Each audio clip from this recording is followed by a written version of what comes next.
The Nepal Teachers Federation has expressed serious reservations over the school education bill passed by a parliamentary subcommittee and warned of stern protests if the bill is not revised by the Education, Health and Information Technology Committee of the House of Representatives, the umbrella body of school teachers, which had staged a month-long Kathmandu-centric protest demanding the School Education Act, said the bill does not respect the teachers' movement and past agreements. A subcommittee of the Education Committee of the House on Sunday submitted its report resolving most of the disputed issues in the bill.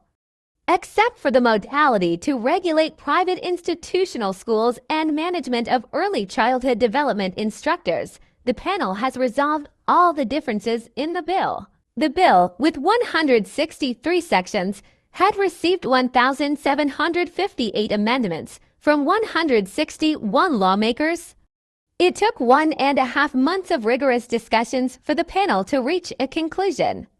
However, the Federation has said the revised version is more regressive than the original bill that was registered in Parliament in September 2023. The agreement for internal competition for temporary teachers, including relief quota teachers, temporary contract teachers, teachers from former lower secondary schools, learning grant teachers, technical stream, and special education, has not been upheld, reads the statement issued by the Federation on Tuesday.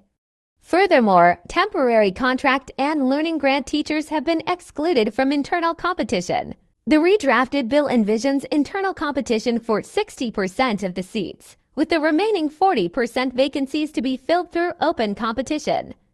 The Federation has also expressed dissatisfaction with the minimum service requirement for automatic promotion, as the bill states teachers must serve at least 7 years to qualify. It does not include any provision for counting years of temporary service for teachers who later became permanent.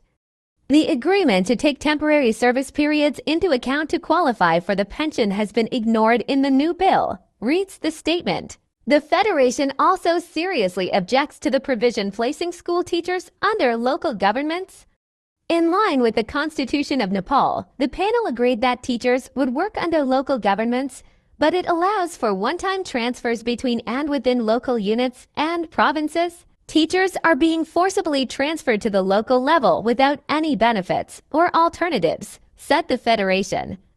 It also opposes the clause banning teachers' political affiliation and the bar on head teachers becoming Federation members. This undermines the right to engage in professional trade union activities of teachers and staff. The proposed provisions are certain to diminish respect for and interest in the teaching profession at the school level instead of making it dignified and attractive to draw in top talent, according to the Federation. The umbrella body of school teachers also objects to the proposed removal of education units, which are district offices of the federal government. It argued that eliminating such units would affect professional security and dignity of teachers and staff. It seems the state is inviting a new wave of teacher and staff protests, warned the Federation, urging all teachers and staff to remain vigilant and prepared for a movement at any time. Through the statement, the teachers' body urged the Education Committee to revise the bill to address their concerns. If it doesn't happen, teachers and staff will take to the streets with an even larger force. We want to make it clear that the state will be solely responsible for any grave situation that arises as a result, said the Federation. The Parliamentary Committee on Education will start deliberations on the bill on Wednesday. It will be submitted to the House plenary after endorsement. The Nepali Congress and the CPNUML have committed in writing to ensure that the bill gets through the lower house on May 29th.